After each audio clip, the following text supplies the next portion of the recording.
మెరుగైన ఆరోగ్యమే మీ ప్రాధాన్యమా? ఇప్పుడు నైపుణ్యం గల మీ డాక్టర్ల సేవలు నెల్లూరు పొగతోటలోని నారాయణ మల్టీ స్పెషాలిటీ క్లినిక్ లో కూడా. Doctor K Praveen Kumar, senior nephrologist, doctor M G Srinivas, senior gastroenterologist, doctor K Tilak Kumar Reddy, senior cardiologist, doctor Dorasanamma, senior physician, doctor K Harikrishnareddy, senior orthopedic surgeon, doctor M Swetha, senior gynaecologist, doctor P Jyothi, senior pulmonologist. Appointment మరియు ఇతర వివరాలకు phone number 75699027 నంబర్ను సంప్రదించండి. Hi viewers, welcome to world blood donor day. ప్రతి సంవత్సరం June 14వ తేదీన మనం రక్తదాన దినోత్సవం అనేది జరుపుకుంటూ ఉన్నాం. ఇందులో భాగంగా ఈరోజు మనతో పాటు ఉన్నారు శివాజీ యూత్ ఫౌండేషన్ చైర్మన్, అలాగే నోవా బ్లడ్ బ్యాంక్ నిర్వాహకులు, హానరీ డాక్టరేట్ మోపూరు భాస్కర్ నాయుడు గారు. సో వారితో మాట్లాడదాం. నమస్తే సార్. బాగున్నారా? ఓకే. సో ప్రతి సంవత్సరం కూడా మనం జూన్ 14వ తేదీన ఈ బ్లడ్ డోనర్ డే అనేది జరుపుకుంటూ ఉన్నాం. సో ప్రతి సంవత్సరం ఒక్కొక్క థీమ్ ఉంటుంది కదా సార్, ఇయర్ థీమ్ ఏంటి? ముందుగా రక్తదాతలకు, అలాగే మోటివేటర్లకు, స్నేహితులకు, శ్రేయభిలాషులకు, డాక్టర్లకు, టెక్నీషియన్లందరికీ కూడా ప్రపంచ రక్తదాతల దినోత్సవం శుభాకాంక్షలు. యాక్చువల్గా ప్రపంచ రక్తదాతల దినోత్సవాన్ని జూన్ 14నే ఎందుకు జరుపుకుంటారంటే 1901లో ఆస్ట్రియా దేశాన్ని వియన్నా నగరానికి చెందినటువంటి కార్ల్ లెన్స్టానర్ గారు 1868 జూన్ 14న ఆయన పుట్టారు. ఆయన రక్తంలోని వర్గాలని ABO అనే గ్రూపుల్ని ఆయన కనుగొన్నారు. ఆయన జన్మదినాన్ని పురస్కరించుకొని ఈరోజు ప్రపంచవ్యాప్తంగా జూన్ 14న ప్రపంచ రక్తదాతల దినోత్సవాన్ని వరల్డ్ బ్లడ్ డోనర్ డేగా జరుపుకోవడం ఆనవాయితీగా వస్తూ ఉంది. యాక్చువల్గా ఆయన కనుగొన్న తర్వాతే మనకు అంతకుముందు మనం జంతువుల నుంచి మనుషులకు రక్తాన్ని ఇచ్చే ఆ కార్యక్రమాన్ని పూర్తిగా ఆపేసి ఆ తర్వాత పూర్తిగా వర్గాలు విభజించిన తర్వాత 1902లో మళ్ళీ మరొక గ్రూపుని AB గ్రూప్ని కనుక్కున్నారు. అప్పటిదాకా ఆయన ఈ వర్గీకరణ చేసినటువంటి ఆ మహానుభావుడు ఈరోజు జన్మించారు కాబట్టి జూన్ 14న ఆయన జన్మదినాన్ని మనం ప్రతి సంవత్సరం ప్రపంచ రక్తదాతల దినోత్సవం జరుపుకుంటున్నాము. ఆయన చేసినటువంటి సేవలకు అప్పుడు ప్రభుత్వం ఆయనకి 1930లో నోబెల్ పురస్కారాన్ని కూడా ఆయనకి అందుకోవడం జరిగింది. ప్రపంచ రక్తదాతల దినోత్సవాన్ని పురస్కరించుకొని భారతదేశ ప్రభుత్వం ప్రతి సంవత్సరం కూడా ఒక థీమ్ని రక్తదాతలకి అందించే విధంగా అందిస్తుంది. ఈ సంవత్సరం give blood, give hope, together we save lives అనే ఒక థీమ్ని తీసుకొచ్చింది మన ప్రభుత్వం. అలాగే కేంద్ర రాష్ట్ర ప్రభుత్వాలు కూడా ఈ వారం రోజులు ఏదైతే 14వ తేదీ నుంచి 21వ తేదీ దాకా ఈ వారోత్సవాలు అయితే ఏదైతే ఉన్నాయో ఈ సందర్భంగా రక్తదాన శిబిరాలు నిర్వహించడం, అలాగే రక్తదాతలను మోటివేటర్లని అభినందించడం, అవార్డ్స్ ఇవ్వడం ఇలాంటి కార్యక్రమాలు కూడా ఈ జూన్ 14 నుంచి జూన్ 21 వరకు మనం రెగ్యులర్గా నిర్వహిస్తుంటాము. ఈ సంవత్సరం నోవా బ్లడ్ సెంటర్ ఈ కార్యక్రమాన్ని దిగ్విజయంగా పూర్తి చేయాలని ప్రయత్నంలో ఉంది. నెక్స్ట్ రాబోయే అక్టోబర్లో ఒకటి జాతీయ రక్తదాన దినోత్సవం వారోత్సవం జరుగుతాయి. ఆ సందర్భంగా అవార్డుల ప్రదానోత్సవాన్ని కార్యక్రమాన్ని ఆ టైంకి ఏర్పాటు చేసుకుంటూ, ఇప్పుడు ఎండలు ఎక్కువ ఉన్నాయి, గెస్టులు కూడా రకరకాలుగా ప్లేస్ నుంచి రావాలి కాబట్టి ఈ ప్రపంచ రక్తదాతల దినోత్సవం సందర్భంగా జరిగే అవార్డుల ప్రదానోత్సవ కార్యక్రమాన్ని కూడా రేపు అక్టోబర్ 1కి వాయిదా వేశాం మేడం. ఓకే సార్, అలాగే ఈ భారతదేశంలో మొట్టమొదటి రక్తదాత ఎవరు సార్? భారతదేశంలో 1939లోనే భారతదేశంలో బెల్లాన్ అని జంషెడ్పూర్కి చెందిన వ్యక్తి మొట్టమొదటిగా రక్తదానం చేసినట్టు ఆయన ఈ రికార్డులో ఉంది. యాక్చువల్గా ఆయన ఒక కర్మాగారంలో గుమస్తాగా పనిచేసే వ్యక్తి 1939లోనే మనకు రక్తదానం చేసిన చరిత్ర ఉంది. అలాగే 1942లో నెల్లూరు జిల్లాకు చెందినటువంటి వెంకటగిరి ప్రాంతానికి చెందినటువంటి శ్రీపురం వెంకట నరసింహారావు గారు చెన్నై జనరల్ హాస్పిటల్లో రక్తదానం చేశారు. ఆయన సుమారు 43 సార్లు రక్తదానం చేసినట్టు మన రికార్డులు అయితే ఉంది.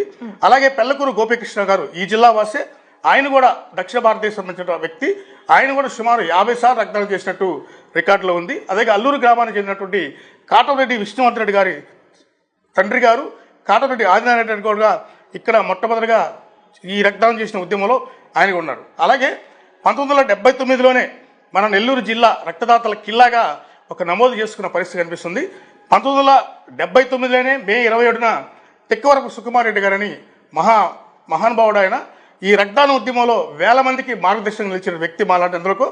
ఆయన 1979 మే 27 సింహపురి స్వచ్ఛంద రక్తదాతల గ్రూపుగా ఒక గ్రూపుని ఏర్పాటు చేశారు. భారతదేశంలోనే మొట్టమొదటి రక్త సహాయక బృందంగా మన సింహపురి చెప్పుకోవచ్చు మేడం. ఓకే, సో మనకి ఇక్కడ అంటే మన నెల్లూరు జిల్లాలో ఈ బ్లడ్ క్యాంప్స్ అనేది ఫస్ట్ ఎక్కడ జరిగింది సార్? మేడం యాక్చువల్గా ఇండియన్ రెడ్ క్రాస్ సొసైటీ 1997 మార్చి 9వ తారీఖున Indian red cross society doctor ఏవి సుబ్రహ్మణ్యం గారి నేతృత్వంలో ఒక మంచి డోనర్స్ టీం ఏర్పడి ఈ నెల్లూరు జిల్లాలో ఇండియన్ రెడ్ క్రాస్ సొసైటీ సహకారంతో కలెక్టర్ గారిని చైర్మన్గా ఉంచుతూ గవర్నర్ గారి చైర్మన్ ఆసియాలోనే మొట్టమొదటి రక్త నిధి నెల్లూరు జిల్లాలో ఏర్పాటు చేయడం జరిగింది. మనం చెప్పుకోవాలంటే ఇండియన్ రెడ్ క్రాస్ సొసైటీకి ఒక చరిత్ర కలిగినటువంటి భారతదేశంలో హిస్టరీ ఉంది. మొట్టమొదటి రక్తదాత ఎవరైనా సరే అక్కడే నమోదయ్యారు మేడం. గతంలో ఏంటంటే రక్తదాతలు అంటే మనం బాటిల్స్ తో తీసేవాళ్ళము. ఆ బాటిల్ సిస్టమ్ నుంచి కొన్ని సంవత్సరాల క్రితమే ఎప్పుడో కూడా మనం ఆల్రెడీ మనం ప్రస్తుతం ప్యాకెట్స్ కి తీస్తున్నాం. ఒకప్పుడు 1997కి ముందు రక్తాన్ని అమ్మడం కొనడం అనే కాన్సెప్ట్ నడుస్తుంది. ప్రస్తుతం 98 తర్వాత పూర్తిగా ప్రభుత్వాలు రక్తాన్ని అమ్మడం నిషేధించాయి. ఒకప్పుడు రిక్షా పుల్లర్స్ వాళ్ళు, రోడ్ సైడ్ వాళ్ళు, ట్రాక్స్ పక్కన ఉండే వాళ్ళు రకరకాలుగా రక్తాన్ని అమ్ముకునే పరిస్థితి ఉంది. ఆ క్రమంలో వాళ్ళ దగ్గర నుంచి క్షయ, రకరకాల hepatitis B, hepatitis C, HIV1, HIV2 ఇలాంటి వ్యాధులు సంక్రమిస్తున్న తరుణంలో పూర్తి స్థాయిలో దాన్ని నిషేధించారు మేడం. ఇప్పుడు ఏదైనా సరే స్వచ్ఛంద రక్తదానానికి మాత్రమే అర్హులు, అంతే అందరూ కూడా. ఓకే సార్, అంటే బ్లడ్ ఇచ్చేటప్పుడు వాళ్ళలో అంటే ఏ గుణాలు ఉండాలి? అంటే ఇప్పుడు ఫర్ ఎగ్జాంపుల్ హెల్త్ ఇష్యూస్ ఉండొచ్చు కదా, సో ఎలాంటి వాళ్ళు అర్హులు అంటారు రక్తం ఇవ్వడానికి? మేడం యాక్చువల్గా రక్తదానానికి ఆరోగ్యవంతమైన మానవుని శరీరంలో ప్రతి ఒక్కరికి సైన్స్ ప్రకారం చెప్పింది 4.5 లీటర్ల నుంచి 5.5-6 లీటర్ల వరకు రక్తం ఉంటుంది. అందులో రక్తదాన శిబిరాలు మనం సేకరించినప్పుడు కేవలం 350 ml, యాక్చువల్గా కేజీకి 8 ml మేడం. అంటే సపోజ్ ఒక వ్యక్తి 60 కిలోలు దాకా ఉంటే అతని నుంచి మనం 350 నుంచి 450 ml దాకా సేకరించడానికి ఉంటుంది. గతంలో మనం ఓన్లీ హోల్ బ్లడ్ సేకరించేవాళ్ళం కాబట్టి 350 ml తీసి హోల్ బ్లడ్ ఇచ్చేవాళ్ళం.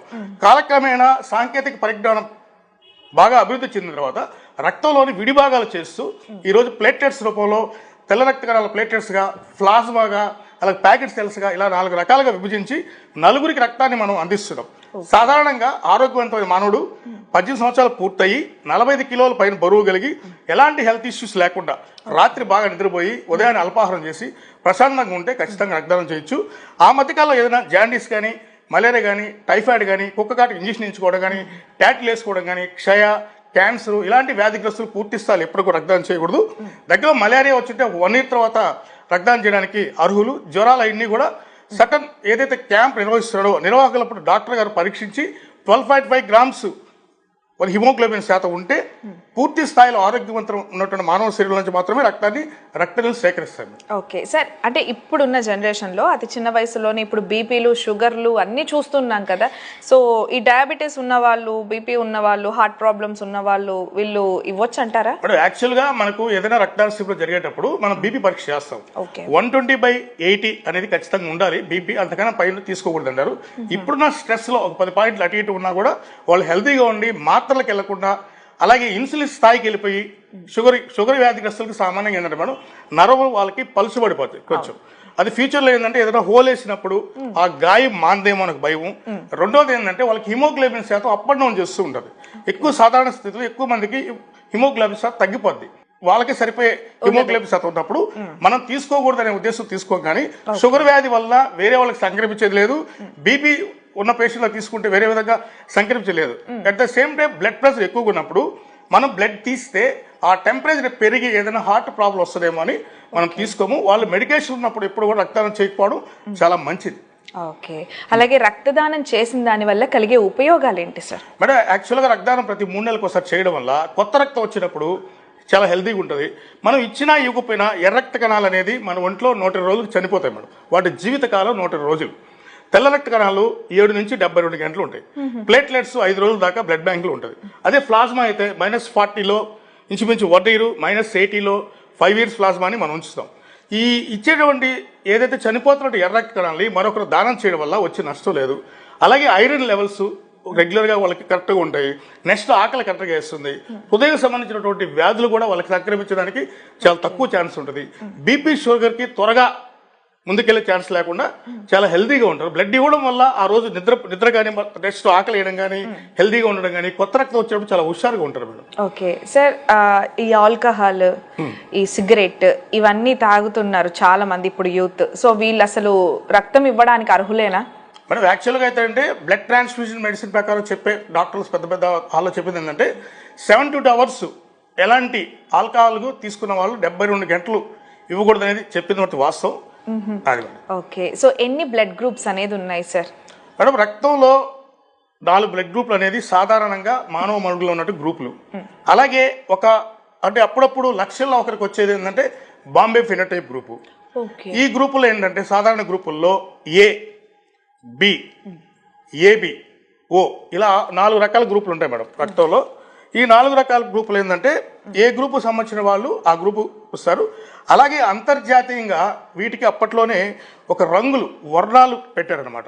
సపోజ్ ఏ గ్రూప్ అనుకో మేడం, ఇలా పసుపు రంగులో ఉంటుంది. వీళ్ళు 22% మంది ఉంటారు భారతదేశ జనాభాలో. ఏ గ్రూప్ వాళ్ళు 22% మంది ఉంటారు.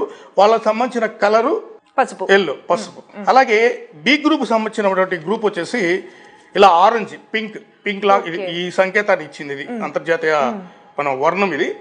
ఈ గ్రూప్ ఈ సంబంధించిన వాళ్ళు 33% మన జనాభాలో, భారతదేశ జనాభాలో 33% ఈ రంగు కలిగినటువంటి బి గ్రూప్ సంబంధించినటువంటి వాళ్ళు వ్యక్తులు ఉంటారు. అలాగే ఏబికి సంబంధించిన వాళ్ళు వీళ్ళు ఏంటంటే 5% ఉంటారు. ఏబి సంబంధించిన వాళ్ళు వీళ్ళు ఏంటంటే తెలుపు గుర్తుగా వీళ్ళకి వర్ణం ఇచ్చారు. అలాగే ఓకి నీలం గుర్తు ఇచ్చారు. వీళ్ళు మన భారతదేశ జనాభాలో 40% మంది ఉంటారు. 40% మంది ఉంటారు. అందుకే ఇప్పుడు సపోజ్ ఏదైనా బ్లడ్ క్యాంప్ జరిగినప్పుడు 100 మంది రక్తం ఇస్తే 93 పాజిటివ్ గ్రూపులు, 7 మాత్రమే నెగిటివ్ గ్రూపులుగా వస్తుంది అనమాట. అంటే 97 మంది పాజిటివ్ గ్రూప్ కలగలు ఉంటారు. అలాగే సపోజ్ ఏ గ్రూప్ వాళ్ళకి ఏది ఎక్కించాలి. ఇప్పుడు సపోజ్ ఏ గ్రూప్ వాళ్ళు పసుపు రంగు వాళ్ళు ఏ గ్రూప్ వాళ్ళు కదా, వీళ్ళకి ఏదైనా సరే ప్రమాదం జరిగినప్పుడు ఏ గ్రూప్ వాళ్ళకి ఏ ఎక్కిస్తాం.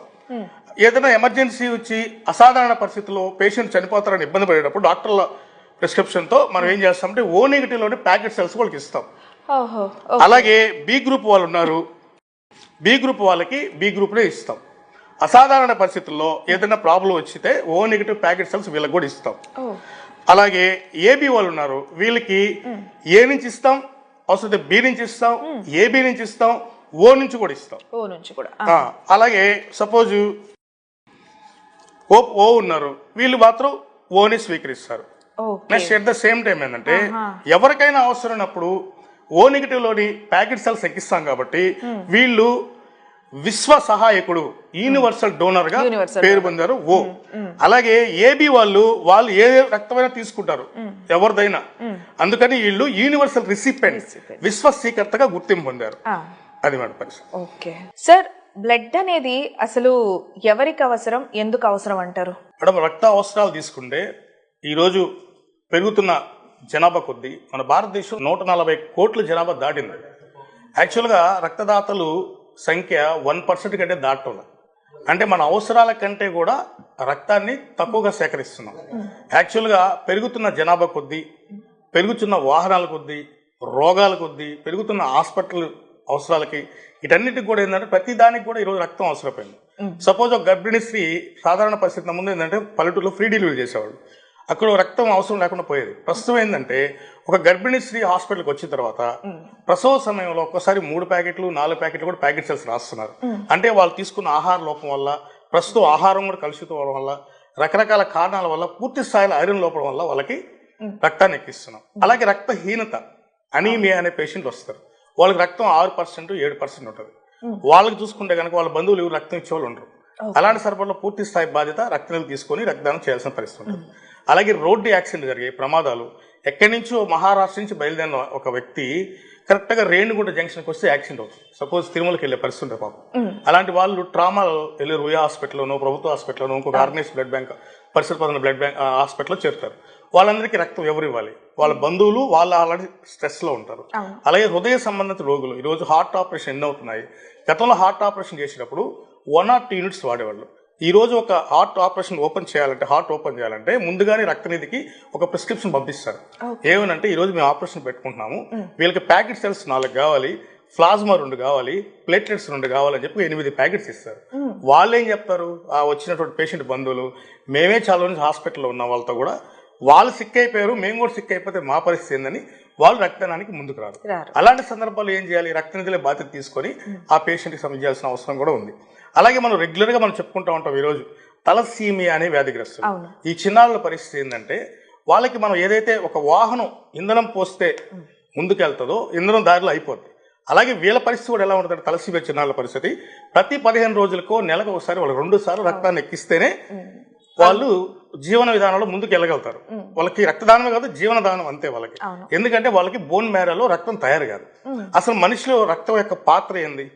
ఏదైతే మనం తీసుకున్నటువంటి ప్రాణవాయువు రక్తం స్వీకరించి కణజాలానికి అందించి అక్కడ జీవక్రియలో జరిగేటువంటి కార్బన్ డైఆక్సైడ్ ని ఊపిరితిత్తుల ద్వారా మళ్ళీ బయటకు విడుదల చేస్తుంది. అలాంటి సక్రంగా లేనటువంటి ఏ వ్యాధికైనా సరే రక్తాన్ని ట్రాన్స్ఫ్యూజన్ పరిస్థితి. అలాగే డయాలసిస్ రోగులు ఉన్నారు, వాళ్ళకి ప్రతి నెల కూడా 1-2 సార్లు కిడ్నీలు వ్యాధిగ్రస్తులు ఉన్నారు, ఎయిడ్స్ పేషెంట్ ఉన్నారు, వాళ్ళకి ఇచ్చేవాళ్ళు ఎవరు ముందుకు రారు. వాళ్ళకి ఖచ్చితంగా రక్త నిధులు అందించాలి. హిమోఫీలియా ఉన్నారు, సికిల్ సెల్ ఉన్నారు. ఇలా ప్రతిదానికి ఈ రోజు ఏ అవసరంకి వచ్చినా కూడా రక్తం అనేది కంపల్సరీ అవసరం అయిపోయింది. అలాగే సార్, ఇప్పుడు అంటే ఈ రక్తదానం చేయడంలో ఏంటి అంటే బ్లడ్ బ్యాంక్స్ యొక్క పాత్ర ఏంటంటారు? మేడం, యాక్చువల్గా బ్లడ్ బ్యాంక్స్ యొక్క పాత్ర ఏంటంటే ఏదైనా ఒక ట్రస్ట్, మామూలుగా government blood banks, organizations blood banks అని 2 రకాలు ఉంటాయి మేడం. 3 రకం హాస్పిటలైజ్డ్ బ్లడ్ బ్యాంక్స్. ప్రభుత్వం నిర్వహించే బ్లడ్ బ్యాంక్స్ ఒక విధంగా ఉంటాయి. ట్రస్ట్లు, ఇవర్ ఇండియన్ రెడ్ క్రాస్ సొసైటీ అనేది కూడా ఒక సొసైటీ, ఒక ఇంటర్నేషనల్ ఆర్గనైజేషన్. ఇప్పుడు మన సపోజ్ శివాజీ ఫౌండేషన్ కూడా ఒక ఆర్గనైజేషన్. ఇది లోకల్ ఆర్గనైజేషన్గా ఉంటుంది, అది ఇంటర్నేషనల్ ఆర్గనైజేషన్. దానికి ఇండియన్ రెడ్ క్రాస్ సొసైటీ కాబట్టి చైర్మన్గా పైన రాష్ట్రపతి గారు, గవర్నర్ గారు, లోకల్గా కలెక్టర్ గారు ఉంటారు. ఇక్కడ ఏంటంటే ఏదో ఆర్గనైజేషన్ ప్రెసిడెంట్ ఎవరైనా ఉంటారు. శివాజీ ఫౌండేషన్ అనుకోండి, సపోజ్ నేను ప్రెసిడెంట్ ఉంటాను, నా సంస్థ కింద ఒక పేరు మీద ఒక రక్తనిధి ఏర్పాటు చేశాము. ఈ రక్తనిధి యొక్క ఏంటంటే ఇది బ్యాంక్. ఏదైతే నువ్వు బయట కలెక్ట్ చేసుకొస్తావో రక్తనిధిలో, ఇక్కడికి వచ్చిన తర్వాత వాళ్ళకి మలేరియా ఉందా, ఇంకొక రకాల వ్యాధులు ఉన్నాయి, హెపటైటిస్ బి ఉందా, హెపటైటిస్ సి ఉందా, HA1 ఉందా, 2 ఉందా, ఇలాంటి అన్ని రకాలైన పరీక్షల్ని మనం ఇక్కడ సాంకేతిక పరిజ్ఞానం పూర్తి కలిగినటువంటి టెక్నీషియన్ చేత మనం శుద్ధి చేపిస్తాం. ఆ శుద్ధి చేసిన రక్తాన్ని ఏదైతే హాస్పిటల్లో పేషెంట్ ఉంటారో పేషెంట్ బంధువులకి వాళ్ళ హాస్పిటల్ యాజమాన్యం, వాళ్ళ డాక్టర్స్ నిర్ధారిస్తారు. సపోజ్ ఈయనకి బి పాజిటివ్ అనే గ్రూపు, ప్యాకెట్ సెల్స్ ఇన్ని, ప్లాస్మా ఎన్ని, ప్లేటెట్స్ ఇది కావాలని చెప్పేసి ఒక స్టాంప్ వేసి డాక్టర్ సైన్ చేసి ఏం బాగలేదు రాసి ఎంత పర్సెంటేజ్ ఉందో బ్లడ్ రాసి ఎందుకు ఎక్కించాలో రాసి పంపిస్తారు. ఆ వచ్చినటువంటి వ్యక్తి మన రక్తనిధికి వచ్చినప్పుడు మనం ఏంటంటే సేవాభావంతో ఆలోచించి వాళ్ళ దగ్గర రక్తం ఇచ్చేవాళ్ళు కానీ ఉంటే మనం ఎంకరేజ్ చేయొచ్చు, సార్ మీరు ఇస్తే ఇంకొకరు బతుకుతారని. లేని పక్షంలో రక్తనిధి బాధ్యత తీసుకొని ఏదైతే కేంద్ర, రాష్ట్ర, జిల్లా డ్రగ్ కౌంటర్ ఆధ్వర్యంలో కేంద్ర ప్రభుత్వాలు ఏదైతే ఆదేశిస్తాయో, నిర్ధారిస్తాయో ఆ ఉన్నటువంటి పరీక్ష రుసుముని, మెయింటెనెన్స్ ఛార్జెస్ మినిమం, లాభాపేక్ష లేకుండా ఏదైతే కరెంట్ బిల్ కట్టాలి, రెంట్స్ కట్టుకోవాలి, జీతాలు ఇవ్వాలి, దానికోసంగా కేంద్ర రాష్ట్ర ప్రభుత్వాలు ఒక నిర్ధారిస్తారు ఒక ప్రైజ్ని, ఒక పరీక్ష ఛార్జీలు. ఈ బ్యాగ్ కొనుగోలు అయితే మీ తీసిన దానికైతే మీ ఖర్చు అన్ని ఆ పరీక్ష ఛార్జీలది లాభాపేక్ష లేకుండా రక్తాన్ని రోగులకు అందించడమే రక్తనిధుల పాత్ర. ఒక్కోసారి ఏమవుతుందంటే సపోజ్ ఈ మధ్య రీసెంట్గా మే నెల వచ్చింది, ఎండాకాలంలో ఏం చేస్తారు, ఎవరైనా సెలవులకి పక్క ఊళ్ళకి వెళ్ళడము, ట్రిప్లు వేసుకోవడము, పిల్లలతో ఎంజాయ్ చేయడము, ఎర్రటెండలు ఇంట్లో ఏసీ వేసుకుని పడుకుంటారు. అలాంటి టైంలో రక్తాన్ని ఇవ్వమంటే వాళ్ళు కూడా ఇవ్వలేరు, భయపడతారు. ఇంట్లో ఎండలో నేను కూడా పడిపోతానేమని ఏ అపోహలు ఉంటాయి, ఒక ఎండలో ఇవ్వడం వల్ల పడిపోతారని. యాక్చువల్గా క్యాంపులో కూడా స్వెట్టింగ్ వచ్చేసి కొంతమంది డోనర్లు పడిపోతుంటారు, దాన్ని చూసి కూడా 10 మంది వెళ్ళిపోతారు. అంటే రాత్రి సక్రంగా నిద్రపోకను, ఇంకేదైనా ప్రాబ్లం ఉన్నా కూడా, అనారోగ్యంగా ఉన్నా కూడా వాళ్ళు చెప్పరు. మనం అడుగుతాం క్వశ్చన్, 43-44 క్వశ్చన్లు అడుగుతాం, చెప్పకుండా కూడా రక్తదానం చేసి పడిపోయేవాళ్ళు ఉంటారు. ఇలాంటి తరుణంలో ఖచ్చితంగా ఎవరైనా స్వచ్ఛందంగా రక్తనిధికి వచ్చి రక్తదానం చేస్తేనే చేయాలి. దీనికి ప్రత్యామ్నాయం అనేది లేదు కదా, రక్తానికి ప్రత్యామ్నాయం లేదు, చెట్లకు కాయదు, భూమిలో పండదు, వర్ష రూపంలో రాలదు, ఫ్యాక్టరీలో తయారు కాదు, సూపర్ మార్కెట్లో దొరకదు. మానవత్వం నిండినటువంటి మరొక రక్తదాత ఇస్తేనే రక్త గ్రహీతకి మనం అందించగలం. ఆ మధ్యలో పూర్తి పాత్రని రక్తనిధులు పోషిస్తాయి. సార్, అంటే చాలా మందికి ఇది అపోహనో మరి ఏంటో తెలియదు, కానీ చాలా మంది అనుకుంటుంటారు సామాన్యులకి రక్తం దొరకడం అనేది చాలా కష్టం. సో అంటే ఎక్కువ డబ్బు చెల్లిస్తే కానీ మనం రక్తం కొనుక్కొని ఎక్కించుకోలేని పరిస్థితి ఈ రోజుల్లో ఉంది అని అంటూ ఉంటారు. మరి దీన్ని మీరు ఎంతవరకు సమర్థిస్తారు? యాక్చువల్గా మేడం, ఉన్న పరిస్థితి ఏంటంటే సాధారణ పౌరుడికి రక్తం ఎందుకు అని అనిపిస్తుంది అంటే, ఈ పరీక్ష ఛార్జీలు కూడా ఏదైతే మనం నిర్ధారించిన పరీక్ష ఛార్జీలు కూడా ఒక పేదవాడికి ఎక్కువే.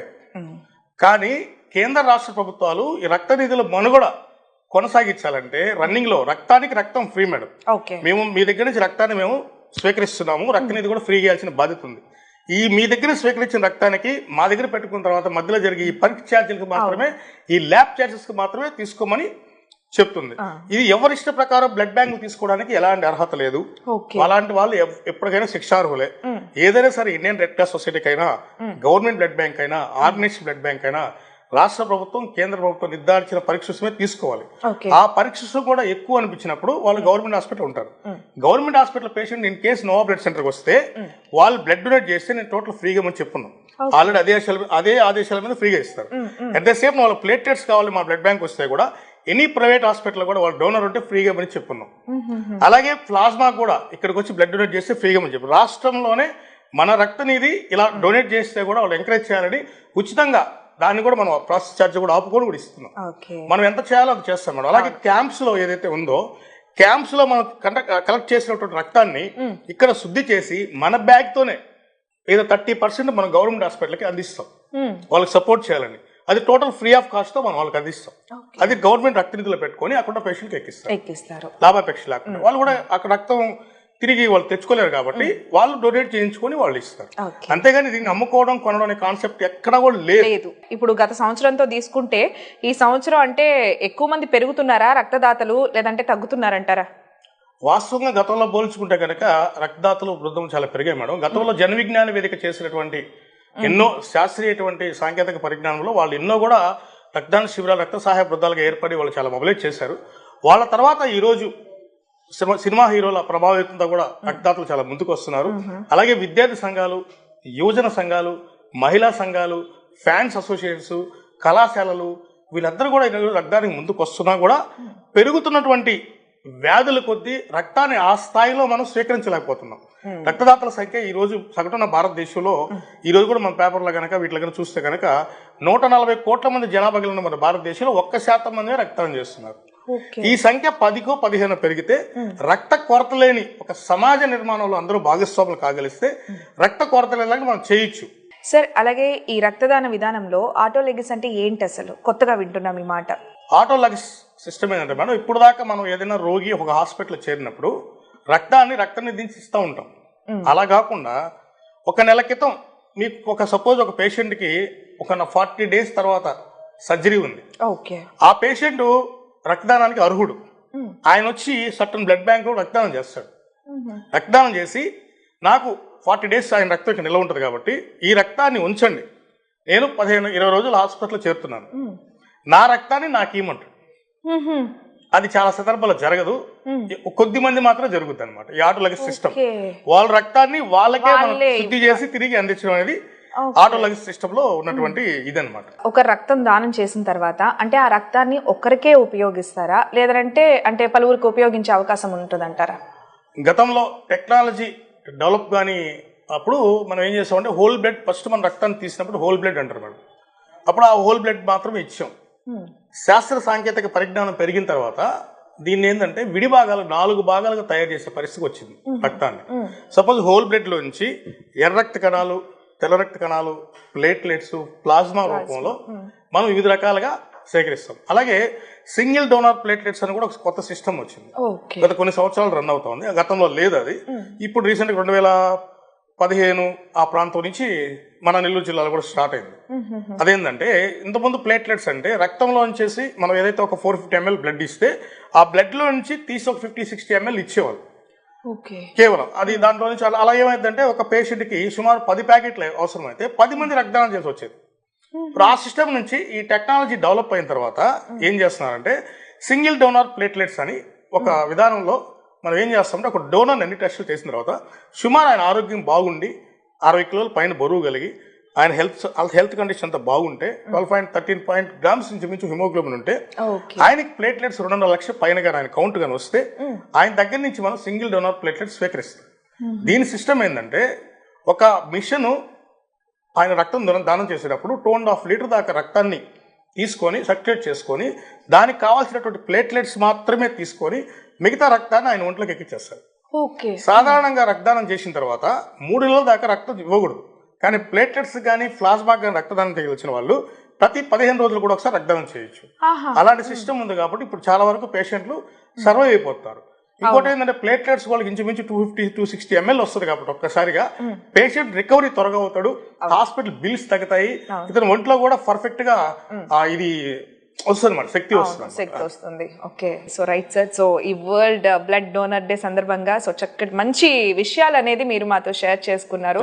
సో నిజంగానే మీరు అన్నట్టు మీరు కూడా అంటే దాదాపు 42 సార్లు బ్లడ్ నేను బి పాజిటివ్ గ్రూప్ 49 సార్లు రక్తదానం 49 సార్లు. So great sir. సో ఈ బ్లడ్ డోనర్స్ అనేది పెరుగుతూనే ఉండాలి, ప్రతి ఒక్కరి జీవితంలో కూడా వెలుగు నిండాలి అని అంటే సో ఈ బ్లడ్ డొనేట్ చేయడం అనేది చాలా ముఖ్యం.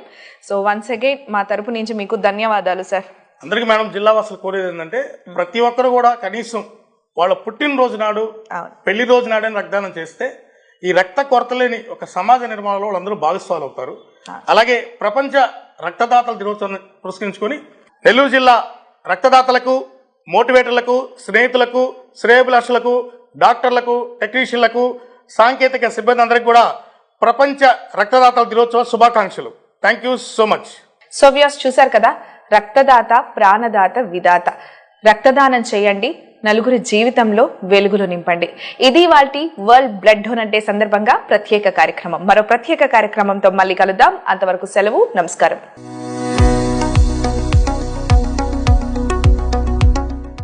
మెరుగైన ఆరోగ్యమే మీ ప్రాధాన్యమా? ఇప్పుడు నైపుణ్యం గల మీ డాక్టర్ల సేవలు నెల్లూరు పొగతోటలోని నారాయణ మల్టీ స్పెషాలిటీ క్లినిక్ లో కూడా. Doctor K Praveen Kumar, senior nephrologist, doctor M G Srinivas, senior gastroenterologist, doctor K Tilak Kumar Reddy, senior cardiologist, doctor Dorasanamma, senior physician, doctor K Harikrishnareddy, senior orthopedic surgeon, doctor M Swetha, senior gynaecologist, doctor P Jyothi, senior pulmonologist. Appointment మరియు ఇతర వివరాలకు phone number 7569902775 నంబర్ను సంప్రదించండి.